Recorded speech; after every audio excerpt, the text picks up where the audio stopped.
Hello. So நாம் ஆப்ஸுக்கான workouts, கைக்கான ஒர்க் அவுட்ஸ், பட்ஸ்க்கான ஒர்க் அவுட்ஸ்னு லாஸ்ட் 2 வீக்ஸாக டிஃப்ரெண்ட் டைப் ஆஃப் ஒர்க் அவுட்ஸை எப்படி நம்ம மிஷின்ஸில் பண்ணுறது அப்படின்னு பார்க்குறோம்.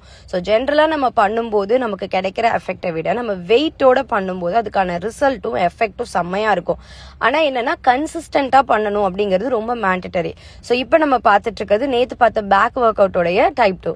ஸோ இது இந்த 2 ஒர்க் அவுட்ஸுமே நம்மளுடைய பேக் மசில்ஸ் வெயிட் லாஸுக்கு செம்ம சப்போர்ட் பண்ணும், ஸ்ட்ரென்தனிங்க்கு செம்ம சப்போர்ட் பண்ணும். ஸோ ஜென்ரலாக நம்ம பண்ற கார்டியோவை தாண்டி ஸ்ட்ரென்தனிங்லயே இந்த மாதிரி வெயிட்ஸை கொஞ்சம் கொஞ்சமா இன்க்ரீஸ் பண்ணி ப்ராப்பரா கன்சிஸ்டண்டா கவுண்ட்ஸை இன்க்ரீஸ் பண்ணும்போது அதோட ரிசல்ட் செம்மையா இருக்கும். ஸோ இப்போ நீங்க பார்த்துட்டு இருக்கிற இந்த 2 ஒர்க் அவுட், நேத்து ஒர்க் அவுட்டை வீக்லி 3 days ஆகுது பேக் வெயிட் லாஸுக்கு நீங்க கண்டிப்பா உங்களுடைய ஒர்க் அவுட்ஸ்ல ஆட் பண்ணி ட்ரை பண்ணி பாருங்க. இனிஷியலா கம்மி வெயிட் வச்சு 12x3 பண்ணுங்க. வீக்லி வெயிட்டையும் கவுண்ட்டையும் இன்க்ரீஸ் பண்ணி பாருங்க. மோர் அப்டேட்ஸ்க்கு ஃபாலோ சேனல். தேங்க்யூ.